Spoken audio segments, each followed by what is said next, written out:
캐나다가 미국의 고율 관세에 맞서 미국산 제품 700여 개 품목에 최대 50%를 부과한다고 공식 발표했습니다. 여기에 트럼프 대통령이 내년 1월부터 새로운 관세율 인상을 발표하는 등 무역 갈등이 갈수록 깊어지고 있습니다. 한국인 절반 이상이 미국에 대해 부정적인 인식을 나타냈습니다. 미국 퓨 리서치 센터 2002년 조사 시작 이래 처음으로 과반을 넘었습니다. 트럼프 행정부가 미국에서 망명을 신청했거나 신청 중인 외국인 최대 20만 명의 비자를 무더기로 취소하는 방안을 추진하고 있습니다. 뉴욕주가 연방이민세관 단속국과 지방경찰의 협력을 제한하는 법안을 오늘부터 본격 시행합니다. 하지만 나소 카운티 등 이에 반대하는 지방정부들과 법적 충돌이 불가피할 전망입니다. 연방대법원이 도널드 트럼프 대통령의 우편투표 개편 관련 행정명령을 올해 중간선거에서 시행토록 허용해달라는 긴급신청을 받아들였습니다.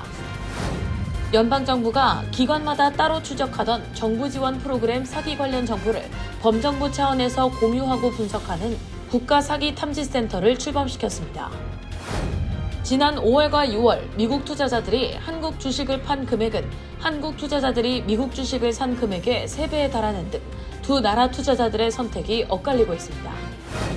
뉴욕시가 오는 10월부터 거리 노점상 신규 면허 발급을 대폭 확대합니다. 뉴욕 노점상의 상당수가 이민자인 만큼 영세 이민자 상인들에게 큰 변화가 예상됩니다.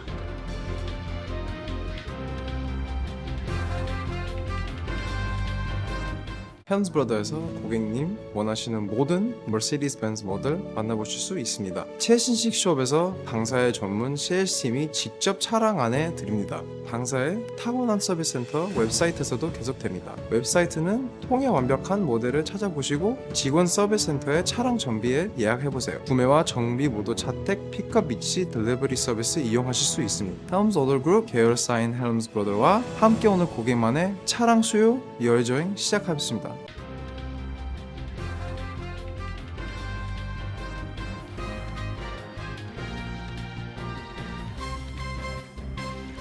안녕하십니까. KBTV 뉴스9 신영주입니다. 캐나다가 미국의 고율 관세에 맞서 보복 관세 카드를 꺼내들었습니다. 캐나다 정부는 오늘 다음 달 8일부터 미국산 제품 700여 개 품목에 최대 50%의 관세를 부과한다고 공식 발표했습니다. 규모는 캐나다 달러로 276억, 미화 약 200억 달러에 달합니다. 여기에 트럼프 대통령이 내년 1월부터 캐나다산 자동차와 트럭, 자동차 부품의 관세율을 50%로 올리겠다고 밝히면서 양국 무역 갈등은 더 깊어지는 모양새입니다. 오늘의 첫 소식 김은지 기자가 전해드립니다. 캐나다 정부가 미국을 상대로 보복 관세를 공식화했습니다. 샹파뉴 캐나다 재무장관은 오늘 오타와에서 기자회견을 열고 다음 달 8일부터 미국산 제품의 관세율 15%, 25%, 50%를 차등 적용한다고 밝혔습니다. 대상 품목은 철강과 알루미늄, 유제품, 가전제품, 농기계, 가구, 의류, 수산물, 전자제품 등 700개가 넘습니다. 특히 철강과 알루미늄 관세는 기존의 2배인 50%로 올려 미국이 캐나다산 철강에 매긴 관세율과 똑같이 맞췄습니다. 전체 규모는 캐나다 달러로 276억, 미화로 환산하면 약 200억 달러입니다. 앞서 미국이 22일부터 시행한 캐나다산 제품 관세 규모와 같은 액수로 캐나다 정부가 달러 대 달러, 관세율 대 관세율로 맞대응한 셈입니다. 이런 가운데 트럼프 대통령은 어제 소셜미디어를 통해 압박 수위를 더 높였습니다. 내년 1월 1일부터 캐나다산 자동차와 트럭, 자동차 부품의 관세율을 50%로 올리겠다고 발표했습니다.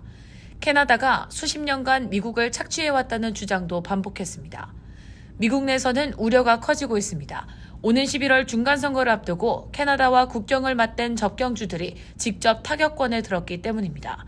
메인주의 수전 콜린스 공화당 상원의원은 캐나다에 새 관세를 매긴 것은 실수라며 대통령을 직접 비판했고 JD 벤스 부통령은 메인주를 찾아 불공정을 바로잡아야 한다고 맞섰습니다.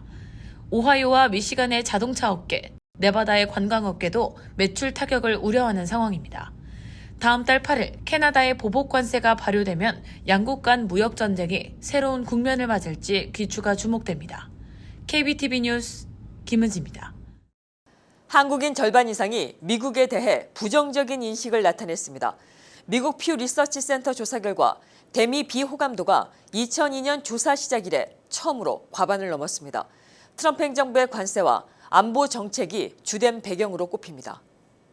한국인의 대미인식이 20여 년 만에 처음으로 부정적으로 돌아섰습니다. 미국 퓨 리서치 센터가 지난 24일 발표한 조사에서 한국 성인의 55%가 미국의 비호감을 나타냈습니다. 지난해 39%보다 16%포인트나 뛴 수치로 2002년 조사가 시작된 이후 처음으로 비호감 응답이 과반을 넘어선 겁니다. 매우 비호감이라고 답한 비율도 지난해 9%에서 올해 18%로 2배로 늘었습니다. 반면 미국의 호감을 나타낸 비율은 45%에 그쳐 지난해 61%보다 크게 낮아졌습니다. 트럼프 대통령 1기 2년차였던 2018년 80%와 비교하면 8년 만에 35%포인트나 떨어진 셈입니다. 이번 조사는 지난 3월 초부터 4월 초 사이 진행됐습니다. 트럼프 대통령이 이달 한미연합 군사훈련 축소를 지시하기 전이어서 이 결정에 대한 여론은 이번 조사에 반영되지 않았습니다. 이런 반감의 배경에는 트럼프 대통령의 통상 안보 정책이 자리하고 있습니다. 응답자의 85%가 트럼프의 관세 정책에 반대했고 이 중 63%는 강하게 반대한다고 답했습니다. 이란 문제를 다루는 방식에도 응답자의 약 75%가 부정적인 반응을 보였습니다. 이러다 보니 미국에 대한 전반적인 신뢰도 흔들리는 모습입니다. 미국이 세계 평화와 안정에 기여한다는 응답은 3년 전 74%에서 올해 47%로 낮아졌고 미국이 국제정책을 결정할 때 한국 같은 동맹국의 입장을 고려한다고 보는 응답도 같은 기간 38%에서 21%로 줄었습니다. 다만 한미동맹 자체에 대한 신뢰는 유지됐습니다. 한국인의 84%는 여전히 미국을 가장 중요한 동맹국으로 꼽았습니다. 트럼프 행정부가 미국에서 망명을 신청했거나 신청 중인 외국인의 비자를 무더기로 취소하는 방안을 추진하고 있습니다. 대상은 상용, 관광 목적으로 발급된 B1, B2 비자 소지자 가운데 최대 20만 명입니다. 계획대로 시행되면 미국 역사상 최대 규모의 비자 취소 사례가 됩니다. 국무부와 국토안보부는 2016년부터 2026년까지 발급된 B1, B2 비자 소지자 가운데 망명을 신청했거나 현재 신청 절차를 밟고 있는 외국인을 파악해 비자 취소를 추진하고 있습니다. AP통신이 입수한 국무부 문건과 복수의 당국자에 따르면 대상자는 최대 20만 명으로 추산됩니다. 토미 피고 국무부 대변인은 단기 방문자로 입국한 뒤 영구 체류를 목적으로 망명을 신청한 외국인을 파악해 비자를 취소하는 작업을 국토안보부와 함께 진행하고 있다고 밝혔습니다. 이어 취소 대상 규모는 절차 진행에 따라 달라질 수 있다고 덧붙였습니다. 연방 당국자들은 비자가 취소돼도 대상자가 곧바로 추방되지는 않는다고 전했습니다. 망명 심사가 진행 중인 사람 대부분은 상용, 관광 방문자 자격을 잃지만 망명 사건은 별도로 처리됩니다. 크리스토퍼 랜도 국무부 부장관은 소셜미디어에 올린 글에서 망명 심사가 수년씩 늦어지는 사이 신청자들이 취업하고 자녀를 낳으며 사실상 정착한다고 주장했습니다. 그러면서 망명 제도를 이민법 우회 수단으로 삼아서는 안 된다고 강조했습니다. 이번 조치는 트럼프 행정부가 재집권 이후 강화해온 비자 심사 기조와 맞닿아 있습니다. 행정부는 비자 신청자의 소셜미디어 활동에 대한 심사를 강화하고 일부 신청자에게 고액의 비자 보증금을 요구해왔습니다.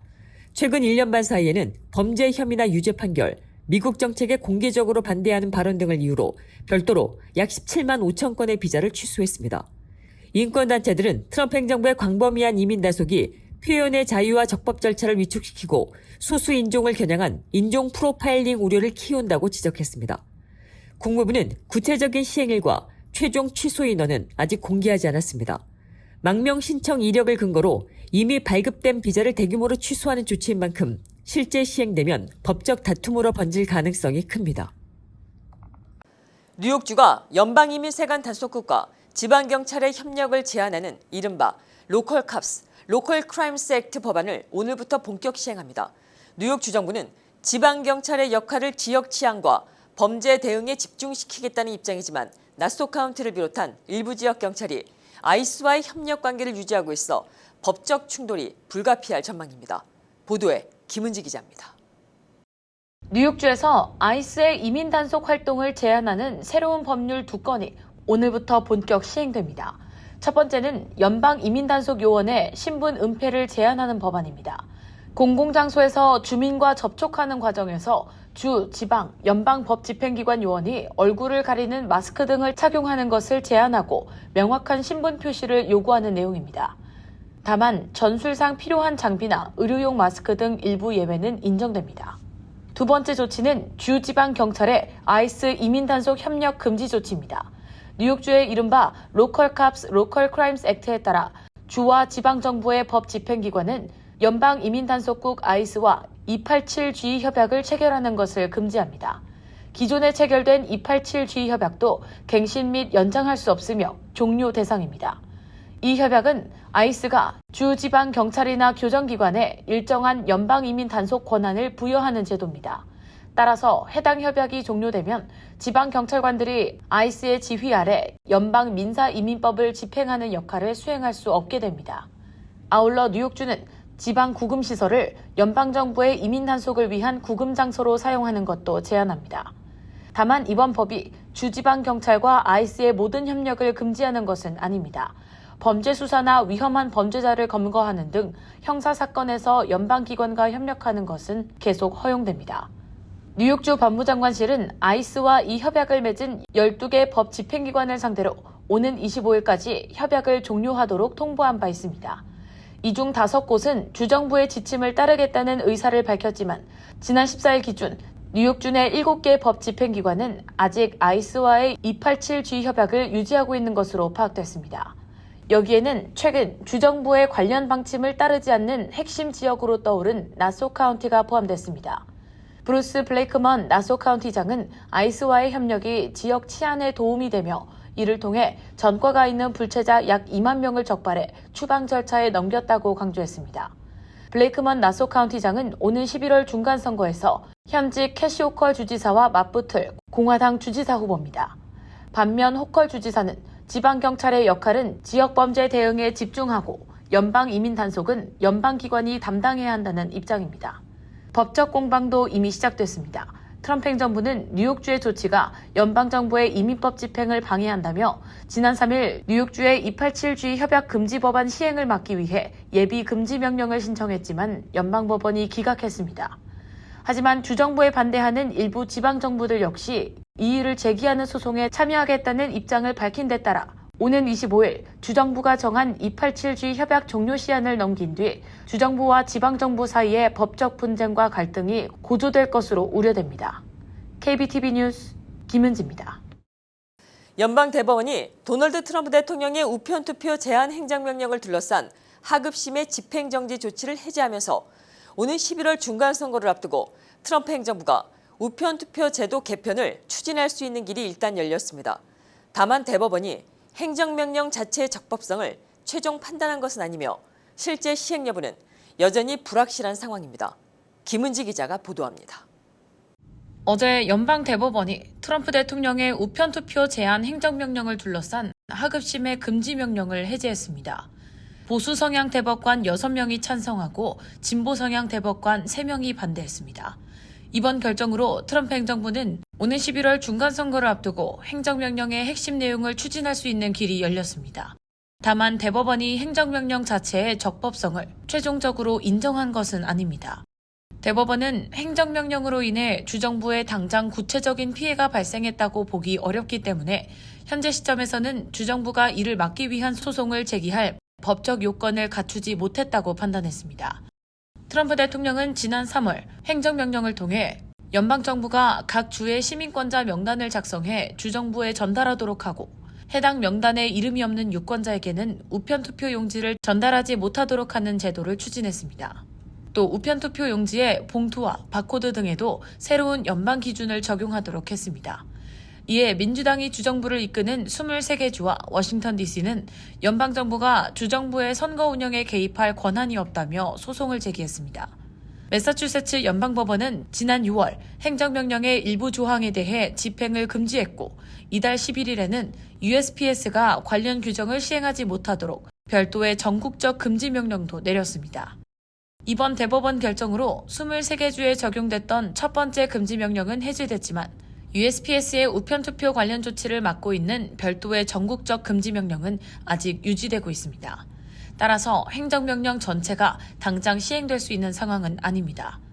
문제는 중간선거가 불과 몇 달 앞으로 다가왔다는 점입니다. 일부 주에서는 다음 달 초부터 해외 거주 미국인과 군인 등을 위한 우편 투표용지 발송이 시작될 예정이어서 선거 직전에 규정이 바뀔 경우 유권자와 선거관리 당국의 혼란이 커질 수 있다는 우려가 나오고 있습니다. 유권자 권리단체와 민주당 측은 이번 결정이 투표권을 제한하고 선거관리에 혼란을 초래할 수 있다며 반발하고 있습니다.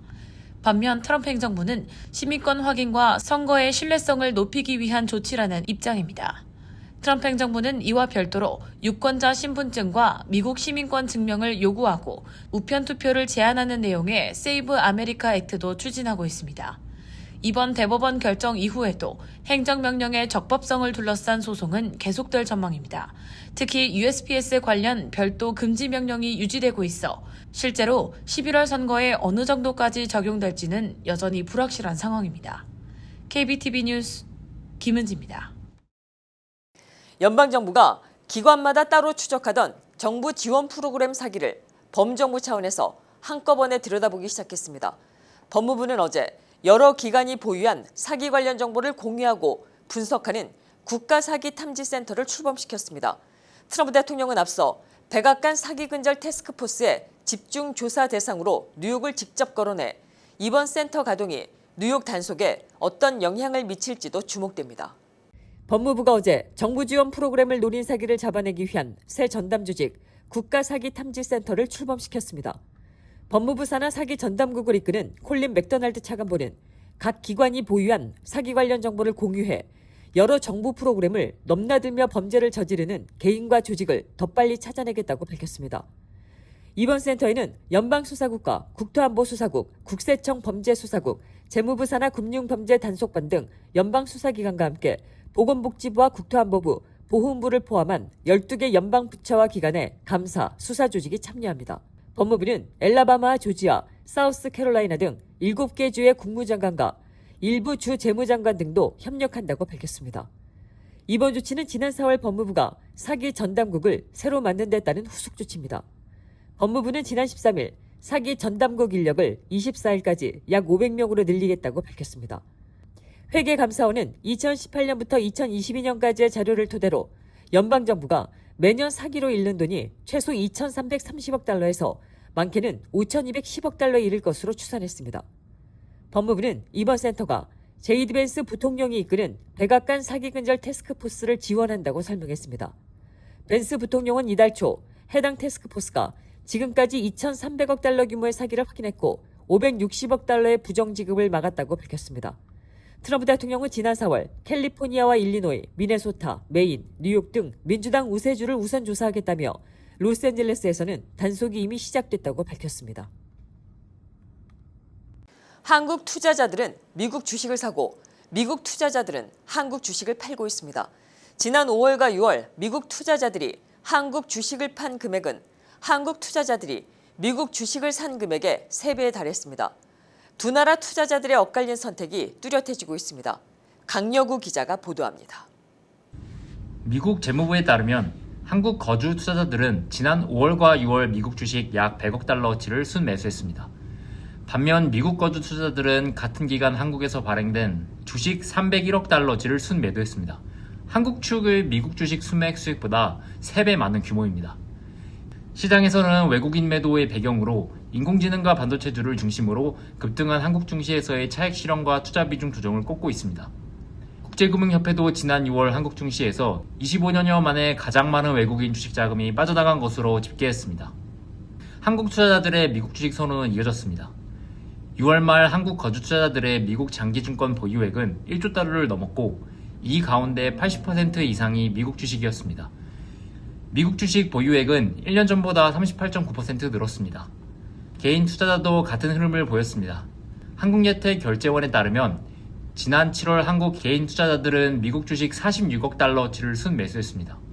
다만 미국 재무부 통계에는 개인과 기관 투자자가 모두 포함됩니다.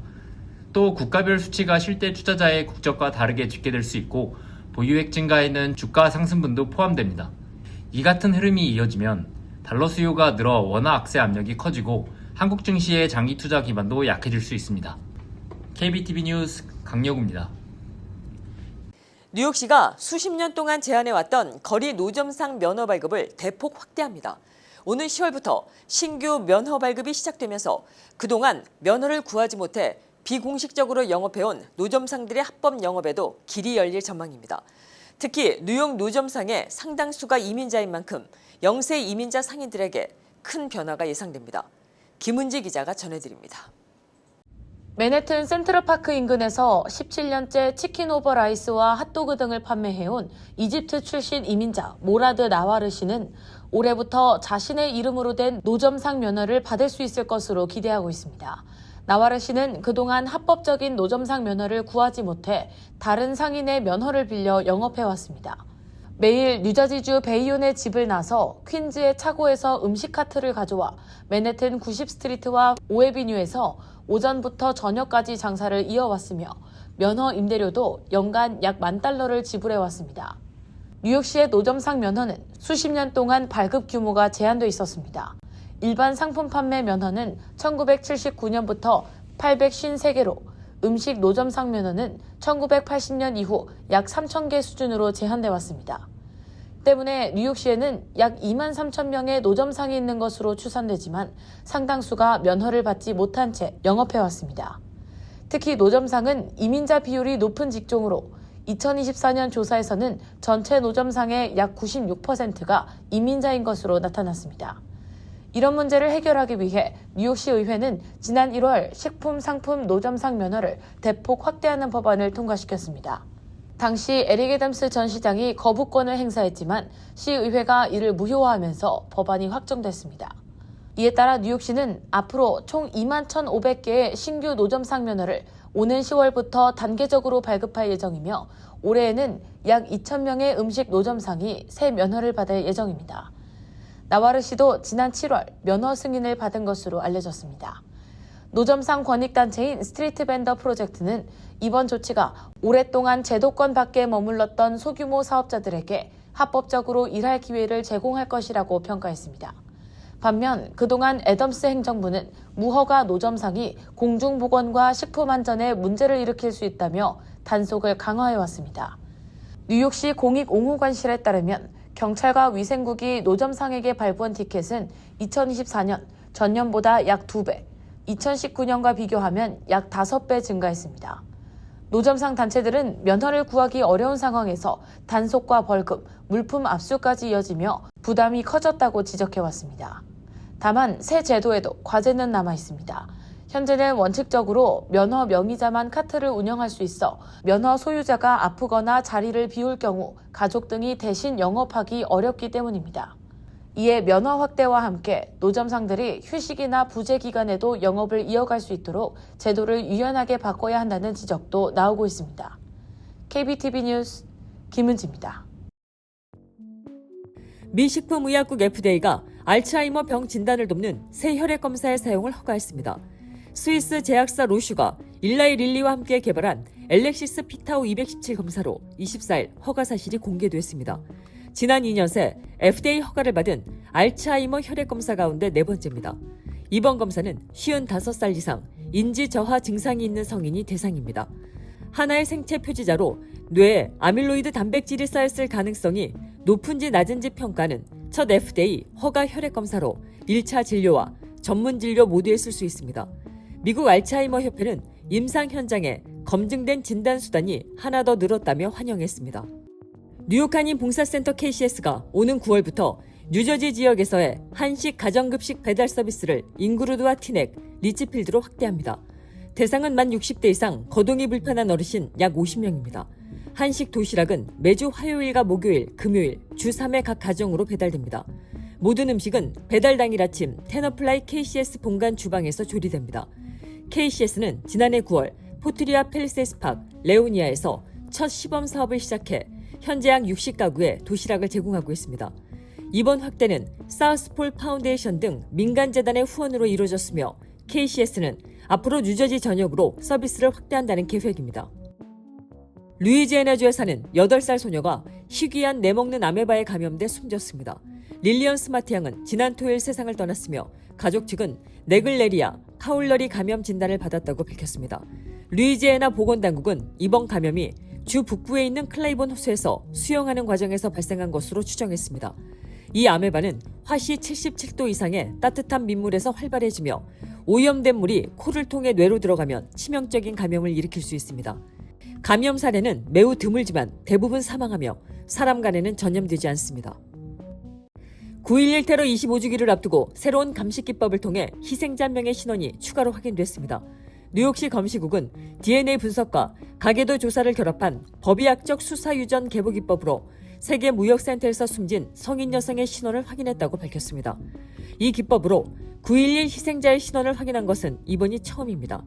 유족의 요청으로 이름은 공개되지 않았으며 이 여성은 전체 희생자 2,753명 가운데 신원이 확인된 1,654번째 희생자입니다.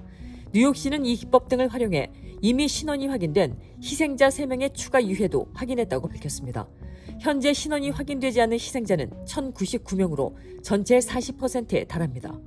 잠시 후 커뮤니티 브리핑을 전해드립니다. 헬름스브라더에서 고객님 원하시는 모든 머세디스 벤츠 모델 만나보실 수 있습니다. 최신식 숍에서 당사의 전문 세일스팀이 직접 차량 안에 드립니다. 당사의 타고난 서비스 센터 웹사이트에서도 계속됩니다. 웹사이트는 통해 완벽한 모델을 찾아보시고 직원 서비스 센터의 차량 정비에 예약해보세요. 구매와 정비 모두 차택, 픽업 위치, 딜리버리 서비스 이용하실 수 있습니다. 헬름스 오더 그룹 계열사인 헬름스브라더와 함께 오는 고객만의 차량 수요 여행 시작하겠습니다.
이어서 환율과 증시 이어집니다.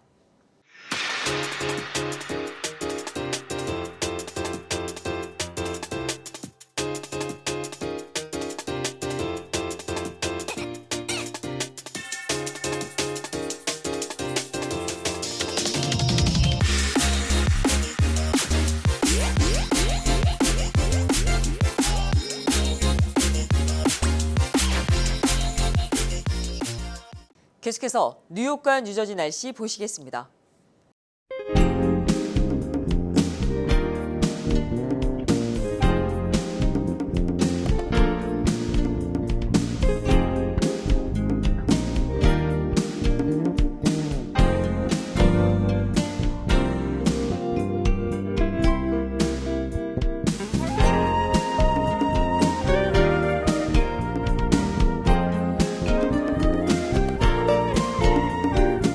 이상으로 8월 25일 화요일에 함께한 KBTV 뉴스9을 모두 마칩니다. 정확한 정보 전달을 위해 최선을 다하겠습니다. 오늘도 함께해 주신 여러분 고맙습니다. 평안한 저녁 되십시오.